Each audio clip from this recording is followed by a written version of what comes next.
apa yang dilihat oleh BPOP sendiri terkait dengan colol dan kopinya? Oke, seperti yang ini bukan kunjungan kita pertama kali ke sini, dan kemudian sejak awal kami dan stakeholders mencoba mendesain Colol sebagai salah satu destinasi yang memiliki daya tarik utama, yaitu adalah budaya kopi. Jadi bukan hanya kopi sebagai produk, tapi kopi sebagai ekosistem, sebagai bagian dari kehidupan masyarakat. Nah, kemudian berbagai hal sudah dilakukan bekerjasama juga dengan pemerintah daerah yang saya supportnya sangat luar biasa. Kemudian juga sudah ditetapkan menjadi desa wisata, dan kemudian sekarang akan berkembang menjadi kawasan wisata yang menurut saya itu jauh lebih bagus lagi. Dan kami berharap ke depannya masyarakat bisa berpartisipasi secara aktif ya, karena tentunya yang menikmati tentang experience atau budaya kopi ini nggak bisa hanya sebagian saja, tapi kalau bisa di Lembah Colol semuanya terbudayakan dan welcoming wisatawan untuk mencoba experience kopi di Lembah Colol langsung. Kita sedang membangun ekosistem itu. Bagaimana konektivitas Labuan Bajo, Manggarai Tengah, dan Colol. Dalam perjalanan BPOP melihat Colol dari sisi itu, apa yang seharusnya dibangun oleh masyarakat Colol itu sendiri dengan kekayaan yang ada? Yang sudah kita juga dorong sejak 2020 ya, bahwa kita memetakan ekosistem kopi ini kan kita bedakan di 3 Manggarai sebenarnya. Jadi kita buat semacam point of interest dari masing-masing kabupaten. Untuk Manggarai Barat tentunya karena dia adalah pintu gerbang, maka dia cocok sebagai tempat pemasaran dan promosi. Kemudian untuk Manggarai Tengah atau Manggarai ini itu kan lebih banyak fokus untuk riset, penelitian, dan kemudian bagaimana meningkatkan kualitas kopi itu sendiri. Sementara untuk Manggarai Timur adalah di wilayah pertanian dan perkebunannya. Jadi di sini Kopi Colol dia adalah satu kawasan yang di sini budaya kopi itu mulai dari hulu ke hilir ada, dan kemudian nanti akan bisa membedakan, karena di sini saya juga lihat tadi udah ada ekosistem kayak teman-teman Rikoltos, kopi yang masuk, dan kita udah masuk ke traceability. Jadi istilahnya semua kopi yang ada di sini itu akan tercatat dan terrecord, sehingga nanti di pasarnya mereka akan tanya dari mana kopinya di Colol, mana buktinya, itu ada semua akan dijamin. Nah, hal-hal seperti ini yang kita mesti melihat transformasi dari pertanian biasa apa adanya, perkebunan apa adanya, menjadi berbasis teknologi juga. Nah, kami juga memperhatikan beberapa tahun terakhir kan memang untuk produksinya juga cukup menantang gitu cuacanya. Jadi saya pikir ini mungkin momennya juga perlu kita lakukan, bagaimana memanfaatkan kopi, si icon kopi tidak hanya sebagai komoditas pertanian untuk dijual, tapi sebenarnya sebagai daya tarik wisata. Jadi orang datang ada side effect dari pertanian kopi itu sendiri. Kita sedang membangun narasi bersama bahwa kopi tidak hanya menjadi sebuah komoditas lokal, tapi juga sebuah industri pariwisata. Apakah narasi itu sudah terbentuk, dan kira-kira untuk mendukung narasi itu bagaimana teman-teman BPOP akan berbuat ke depannya?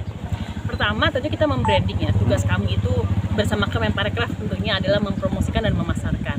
Tapi karena ini adalah produk baru, experience baru yang istilahnya kita harus menyandingkan sebagai daya tarik. Kayak misalkan orang datang ke Labuan Bajo karena Komodo, nah orang datang ke Matim karena Colol, misalkan seperti itu. Jadi yang kita lakukan adalah bagaimana menyentuh semua lini tentang branding dan pemasaran si brand kopi Colol ini.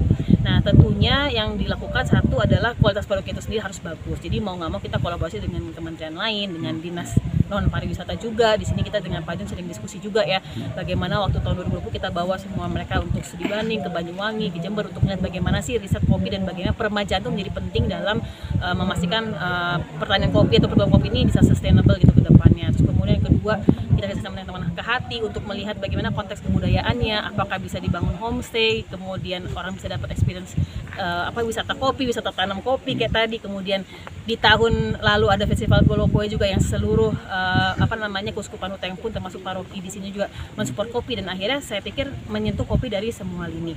Satu yang saya apresiasi juga di sini adalah mereka punya SMK plus kopi. Itu tadi saya juga diskusi Pak Bupati bahwa kita kekurangan Q grader sebenarnya. Jadi sebagai destinasi penghasil kopi terbaik, tapi kita nggak punya Q grader, cuma ada satu di Bejawa. Nah, itu jadi salah satu milestone yang lagi coba kami pikirkan, gimana caranya si ahli-ahli kopi ini ada dan disiapkan secara jalur pendidikan akademis gitu ya. Nah, setelah itu nanti kita baru bisa patakan ke pasarnya. Kalau pasar saya bisa bilang semuanya butuh.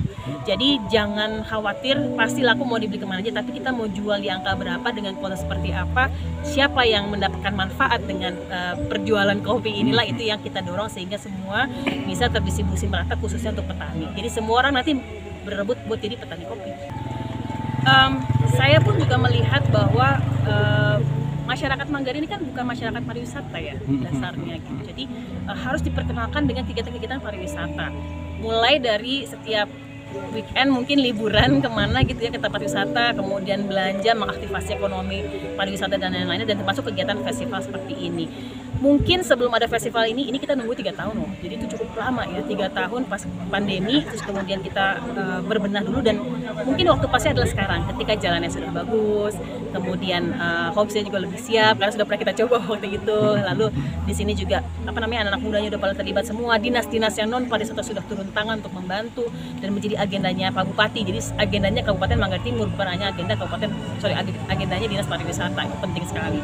Dan dengan adanya ini juga udah mulai melibatkan Menparekraf, sponsor lain, ada Bank UDT, ada Survei Indonesia dan lain-lain. Saya pikir di sini ekosistemnya dikasih tempat wadah baru nih. Jadi saya pengen banget ya si Lembah Colol ini memang bisa ikonik kayak Lembah Baliem Papua gitu. Jadi orang kalau cari kopinya Manggarai terbaik ya datang ke festival ini, karena di situ akan bertemu dengan semua stakeholder kopi.